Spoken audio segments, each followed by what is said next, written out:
Hi, I'm Brandon. And I'm Megan. For years, we were stuck in a rut, always complaining that nothing ever changed for us. And then we realized if we wanted to improve our lives, we had to put in the work.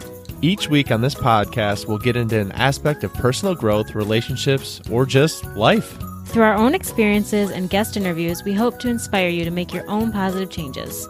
Welcome to the Fools in Love podcast.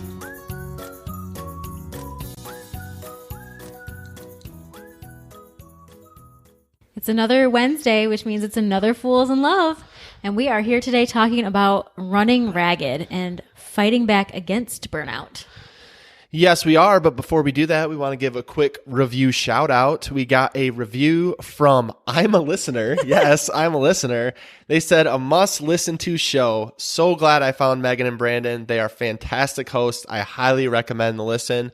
Well, I'm a listener. I highly recommend you. Thank you so much. And everyone, if you're willing to give us a review, we'd greatly appreciate it. It just helps us share our message with more people. But let's get into this running ragged business here. All right. So, okay. Earlier this week, I think it was maybe Tuesday, I was coming home from work. Well, first I was going to get our son from daycare.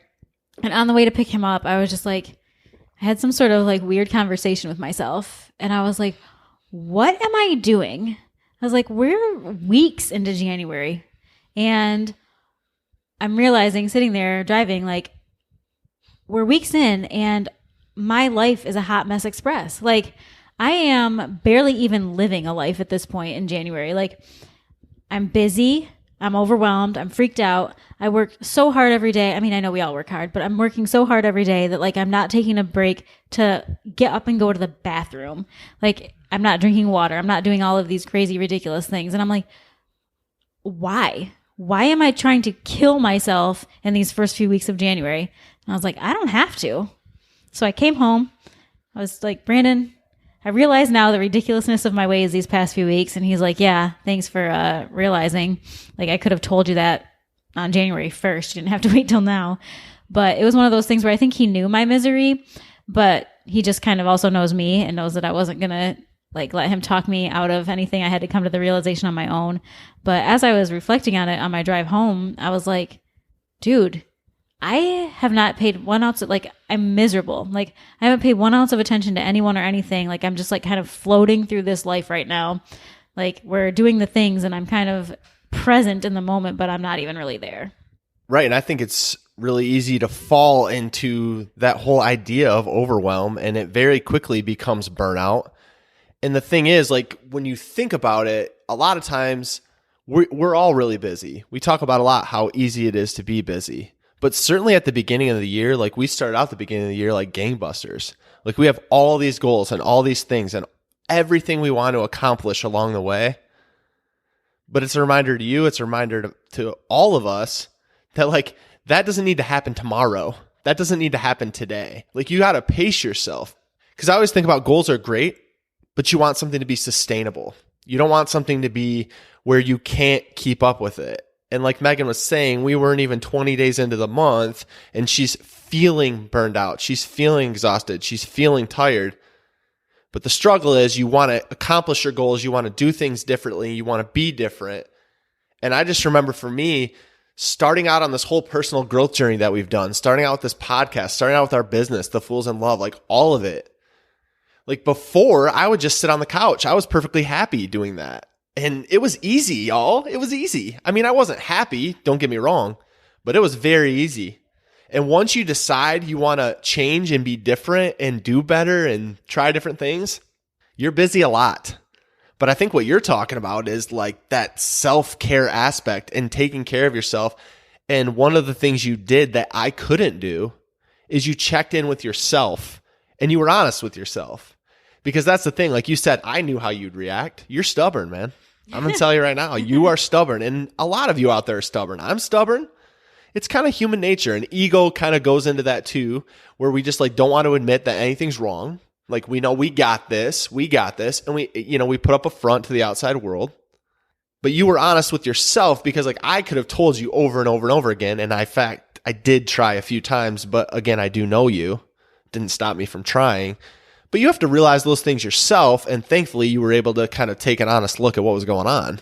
Right. Like as I was sitting there thinking about it, I was realizing that at night when I'm supposed to be playing with the kids, I'm like dreading, like doing anything to try to not be playing with them because I'm just so burned out and so over it. And I'm like, that is no way to live. Like my kids don't see me all day. Why am I trying to like fight them to not have to do anything? Like I should be wanting to play a little bit, not a ton amount of time, not a crazy amount of time or anything, but just a little bit of interacting and loving it. And then we had a few other experiences where we were hanging out with my family and like my parents, and I was clearly physically there, and I was just like, I was just not in it to win it. I was just not in it. I was just, I don't know, not quite, I wasn't sad, but I wasn't happy either. I was just existing. So I want to talk a few minutes about just like some of the signs of overwhelm and burnout that at least I experience, and I think that probably many of us experience. And can I just say real quick before we get into that like we're not saying don't have goals. We're not saying don't go out and try things. Oh gosh. Like I legit have do it anyway tattooed on my wrist. And if y'all have followed us for any amount of time, that's our mantra for life. Oh yeah. We are not lazy. There's but there's because I just want to say that because there's listeners out there that fall into bad habits, that fall into their old self. Because when you're trying to go out and change and do things differently, that's going to be a real honest thing that will happen to you. You're going to want to go back to that old way. You're going to want to let laziness, procrastination, all those things kick in. And what Meg's going to get into, what we're going to get into is what to look for the actual burnout. Not just your mind is fearful, you're scared, you don't want to do it. You had an off day and it's not going to work. No, we're talking about if it's unhealthy, like literally unhealthy, like you're feeling the symptoms. We'll get into all that, but I just want to preface it with that to say, not just, not feeling up to it today and tomorrow you'll be fine, but like that feeling Meg had where you're like sad and you really don't know why. Yeah, this is like day in, day out, not like yes, there will absolutely be busy seasons of your life. There will absolutely be stresses of building your dream and doing all those things, but this is just above and beyond that. This was me going so hard at work that I wasn't even taking a moment to actually pee. Like that's what we're talking about here. Not like, gee, I'm so busy and I'm going to crush my goals. This is like the unhealthy version of that. So the first thing I notice is that we tend to feel like no matter how hard we work, we'll never get it done. Like there's just no end in sight, almost like a hopelessness of getting anything done. Like I will work till I die and I will still never accomplish these things. Yeah. And I think what you're mentioning too, I mean, you're right. You do feel that way. And a lot of that is just like the life of an entrepreneur, is the life of someone trying to build something and build a business. Like you're never going to be done. Like we talk about a lot with each other. Like it's never going to be perfect. We're one, going to get better. And two, we're just going to continue to try new things and want to grow. And that's a good thing in and of itself. But like if you look too far ahead or you just have too long of a to-do list, you're just never going to get past that feeling of constantly feeling overwhelmed. You almost have to get comfortable sitting in things that are undone. And as a perfectionist like yourself, I know that's difficult. And I'm sure for some people out there, it's difficult. But you have to be willing to like allow some weight to be on your shoulders. Like, yeah, I do have these things to do. But then that's when you have to look and prioritize the things so you don't get to the point where you're just done. Because the scary thing that'll happen is you'll have so many things and you'll just throw your hands up and be like, I can't do it at all. And you're not helping yourself and you're not helping anyone else. Right, definitely. And another thing that I think happens to so many of us is we start the day already feeling anxious about our mental to-do list. And sometimes there is an actual to-do list that we create later from that mental to-do list. But just that anxiousness from the moment you wake up is not a good thing. So just that overwhelming, like, I don't know how I'm going to get through the day kind of feeling the second you wake up, that's a big problem. Right. And again, like you wake up feeling that way and then it's the self-fulfilling prophecy. So like if you're waking up feeling that way, it's going to just continue that way. I promise you it will, because what you focus on expands. We posted on Instagram earlier this week, what you focus on expands, and that's true. So if you're going to focus on the fact that you're overwhelmed and you're scared or, you're stressed out, That's exactly what your body and brain and everything else is going to give you. They're just going to give you more and more of that. And I love that you just said body, because that leads really well into my next one, which is getting headaches, stomach aches, body aches. For me, I get all three of them. You might actually have different physical symptoms than, the next person, but your body is probably going to tell you somehow when there's some burnout going on. You're going to physically feel that. Yeah, and that, again, that's the difference between like the feeling of laziness or just, being the old Megan or Brandon, the old you, that feeling where like for me, it comes in a way of like, I get like rib pain, or like I will get some like chest tightness. No, it's not like some, heart issue. I'm like touching my chest as I say this. Meg's like giving me a look, but yeah, I mean, like it's like a tightness in my chest. It's like a feeling in my gut. It's like, it's beyond the normal feelings, because then it does kind of show itself in a headache form for me, or it can show itself for me, honestly, in eating terribly. Like when I'm overstressed coming out of 2020, like anytime now, I'm just gonna be honest. I want to eat the greasiest food. I want to eat the worst possible thing for me. I want to drink more alcohol. Like these are things that I go into, but I realize as I'm doing it, it's a very unhealthy habit and an unhealthy way to go. And the best part is it's not serving me at all, because guess what? I feel worse. Like it doesn't help. All of those things, they feel great in the moment to get that indulgence, but they don't actually help in the long term. And they're only hurting you with your burnout and everything else, because they're not going to give you energy. Those terrible foods that I eat, they're sucking my energy away. They're not giving me energy to take on the day. They're only perpetuating the problem. Exactly. And thank you for bringing up the not taking care of yourself aspect, because that is another thing that I wanted to be sure to talk about. And I just told you guys, like, I was not stopping for water for 20 days of this month and not going to the bathroom or a quick stretch. Like I would get up from my desk at 5:00 and my butt like would actually be sore, like from sitting too long. So along with the food and along with the alcohol is just those other things like stopping and drinking water and actually moving your legs at some point during the day. And look, we're huge advocates too of communicating, talking, making sure we have intimacy in our relationship, really trying to strengthen our relationship and being honest with it. But like one of the things that happens with this is just not like being present, not actually check. I mean, you're checked out. I'm checked out. You're checked out. We all get there. And you're checked out with your partner. And me and Megan went through a week where like, matter of fact, it was this week it happened, even though we're aware of this, like it happened. This is how crazy it is. Like we got to yesterday, which was Thursday at this point. We're recording this on a Friday, and we hadn't even given each other a kiss the entire week. I know. That's weird. I mean, it's just weird. It was like a disastrous realization. Like it hurt my heart when he said that, because I mean, really, like Monday came, Tuesday came, Wednesday came, Thursday came. And like Thursday night was the first time either one of us looked at each other in like a, hey, I love you kind of way. Like we were just teammates for a week. So yeah, I mean, definitely checking out. That's a big thing for me. When I finally sink into bed at night, all I want to do is just like stare at the TV or just stare at my phone and just not even do anything. And that's just because my brain is so done. Like, it's not like I'm not interested in Brandon. It's not like I'm not interested in my relationship with my kids. It's just that I'm so exhausted from the burnout, from the overwhelm, that like there's nothing left in me. And so when I know I'm checking out way more than usual, that's a good sign for me too. Yeah, you're looking for basically, like we all get caught in the scroll. You're looking for that dopamine boost that you get from being caught in the scroll. And if any of you are anything like me, you pick up your phone, 1,000 times a day and look at it. There's nothing to look at. Like when I'm actually cognizant of what I'm looking at, I realize that I'm actually looking at nothing. I'm just trying to escape. Right. I was going to say, it's not even like I'm trying to get something. It's more like I'm trying to not do something else.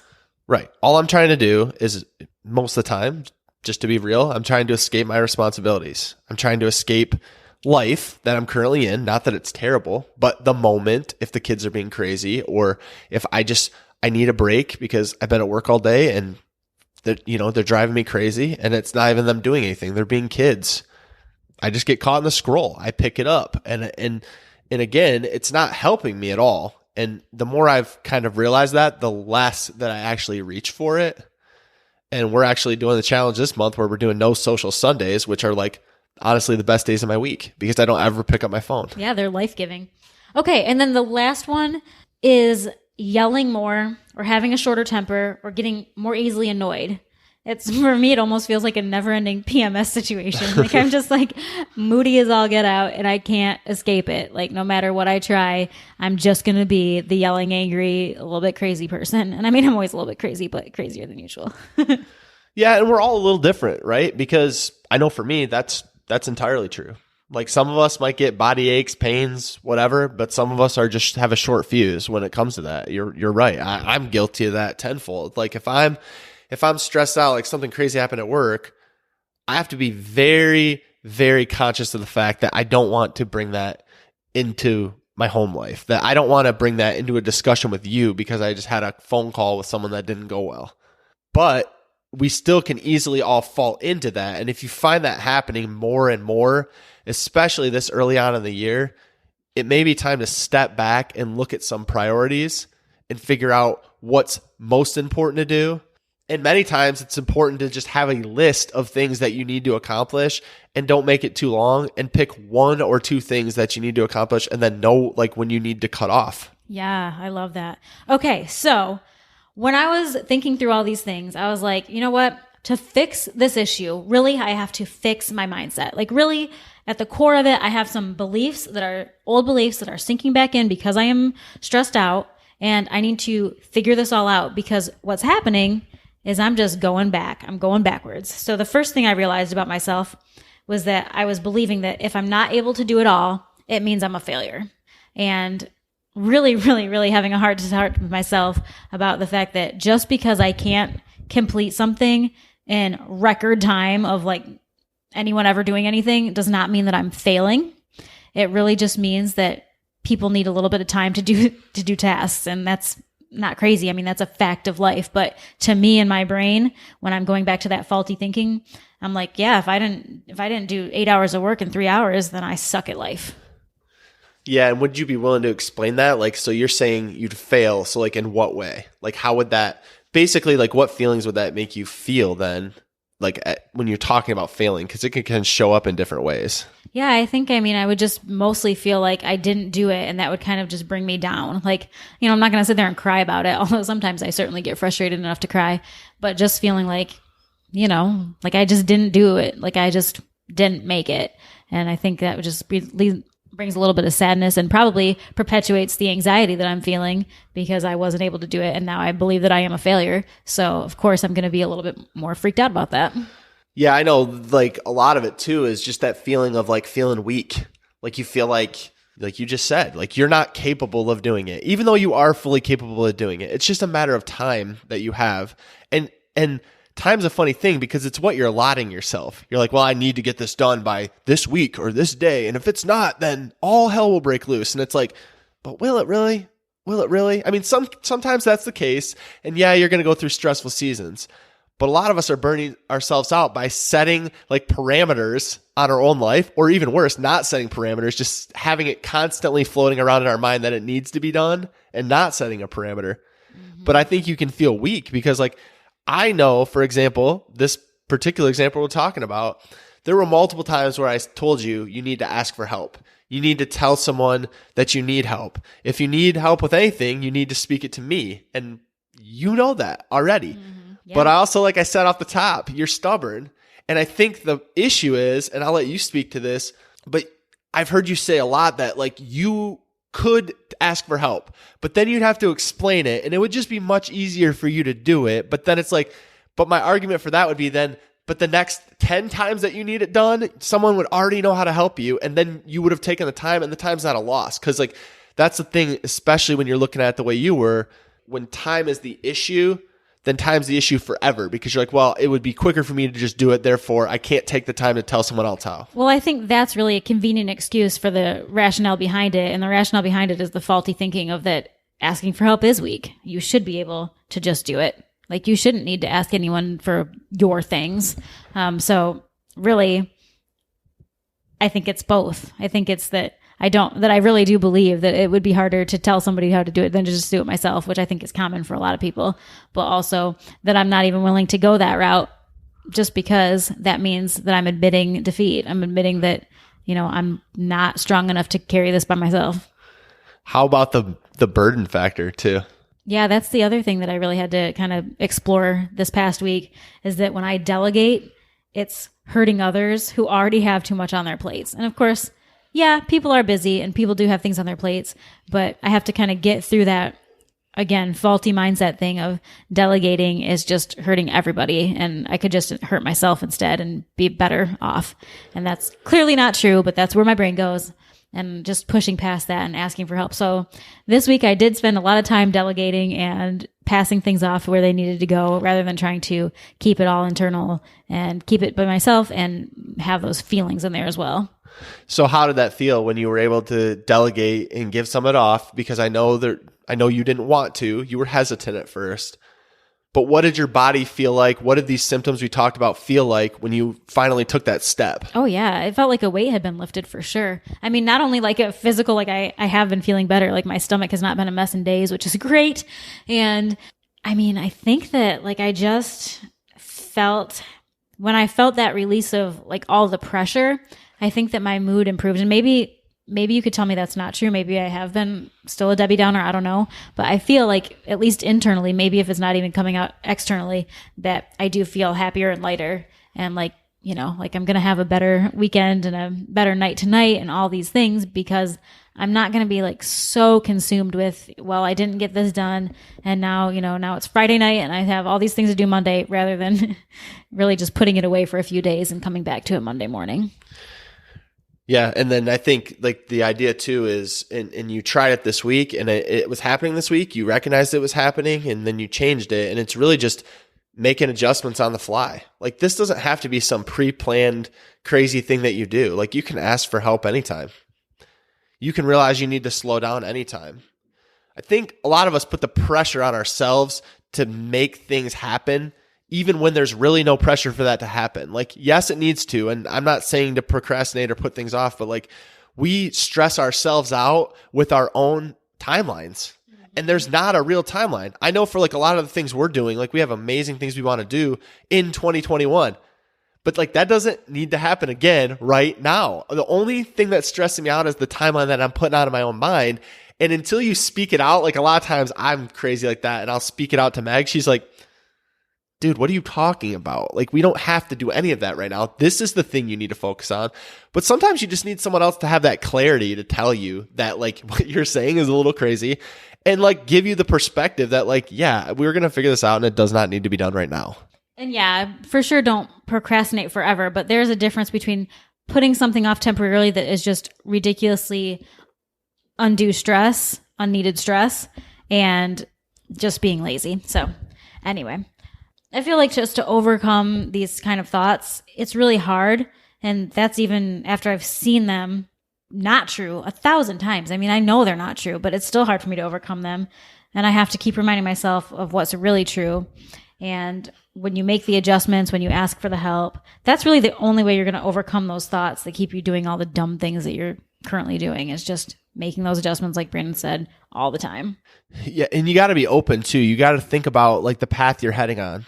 Like if you're feeling busy and like you're going nonstop, like Meg was, like I have in the past, you have to look at the pace of your life. And are you going to be able to keep up with that pace? And if it feels like it's never ending and you're drinking from a fire hose or something crazy, like you know that that's not going to work. But the only one that can change that's you. So let's get into some of the things we can do instead, because we talked through all the things and I'm sure a lot of people out there agree.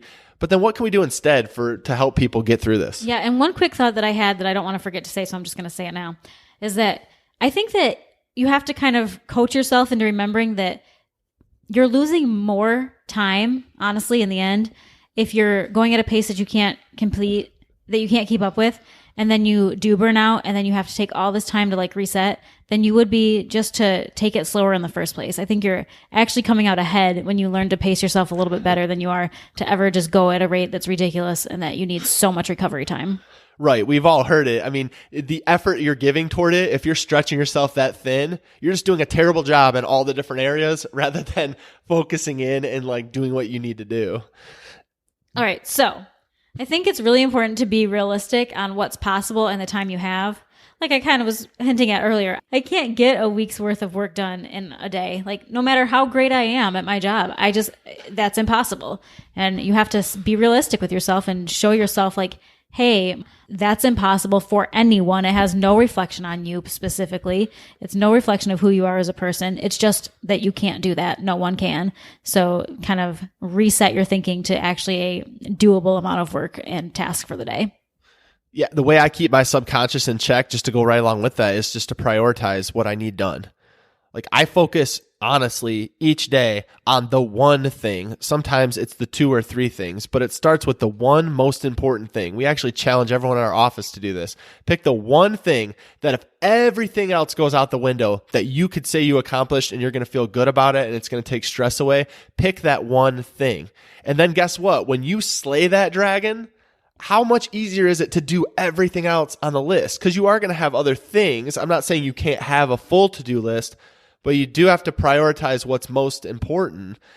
And we're really good at getting pulled away on things that are less important or getting really distracted from what we're really trying to do. And a lot of those little small distractions can add up. And then here's the hard one for me is to take actual breaks. I am my own worst enemy when it comes to this. Like I will not move for 8 hours. Like I just won't. Like I won't talk to another human being. I won't get up and walk around. I won't do anything for essentially the whole day. I mean, I'll take my lunch break because I take my lunch break, but by and large, when I'm at work, I'm just working. And that's a good thing to have, except for when you're sitting there thinking, oh my gosh, I don't know if I've said hello to anyone today. I don't know if I've done anything other than just work, which gets lonely and gets kind of crazy. And so not that I think you should blow off your whole day by talking to your coworkers or anything, but you should have some sort of realization and walk around and stretch your legs for a minute too. To go with all of that is to block time for each task. And you need to be realistic at how much time it's going to take. Because if you say, well, I'm going to do this for this amount of time, then I'm going to go outside or walk around for a second and have a breather. I'm not saying take a 30-minute break. I'm saying take 5 minutes, go fill up a water, have a drink of water, go walk around, go outside and get some sunshine in. I mean, again, it's all going to be a little different depending on your job and what's possible. But of the things you can control, make sure you are actually blocking time to remind yourself. You could do this as easily as setting a phone alert every couple hours to say, hey, get up and stretch or whatever. Like do something for yourself that you can actually have some enjoyment. I mean, like, and not get stuck, because like we get stuck in a task and we're like, this is never ending, because we're not stopping it from, like, we're not saying, okay, I've done this an hour. Cool. Now I need to move on to something else. And then at the end of the day, you're not looking back going, man, I didn't accomplish anything. I didn't really accomplish anything. And then that doesn't help anything at all, because you're like, I feel exhausted and I literally feel like I did nothing at the same time. And that's a common feeling, isn't it? Yeah. And then the other thing that I really, really need to make myself do is enjoy my downtime instead of continuing to work. And sometimes I'm not actually working. Sometimes that's just like in my head that I'm prioritizing and tasking and mental noting myself to death. But really just making that time essential, making that time intentional, making the most of the time that I do have. So this upcoming weekend, not spending every single second doing something else. And yeah, that gets hard because life's in the way. Like for instance, right now we are getting ready to sell our house. So clearly I'm going to be doing some things this weekend, but that doesn't mean that I should like forsake my husband, forsake my children, and work myself to the bone and not take 1 minute of rest, because we've tried that. It doesn't work. Like you will still end up so ridiculously tired and burned out and crazy. You'll feel so crazy and it won't help one bit. So really just my goal for myself, and I hope you'll do the same goal, is just to take that time and enjoy your actual moments of breaks and silence. And right. And if all of that doesn't work, if you hear nothing else in this episode, this is what you need to hear. If all that goes out the window, if you're still feeling stressed, if you're still feeling like you can't accomplish everything, you just have to give yourself grace. And I know that sounds so simple, but it works. We're our own worst enemy and our own worst critic. Sometimes you just have to be like, yeah, that didn't go as planned, but I'll get it tomorrow. Like, don't down talk yourself. Don't let that inner voice talk you, off the ledge. Don't let them push you into a more negative space, because at the end of it, it's only going to harm you. It's not going to help you.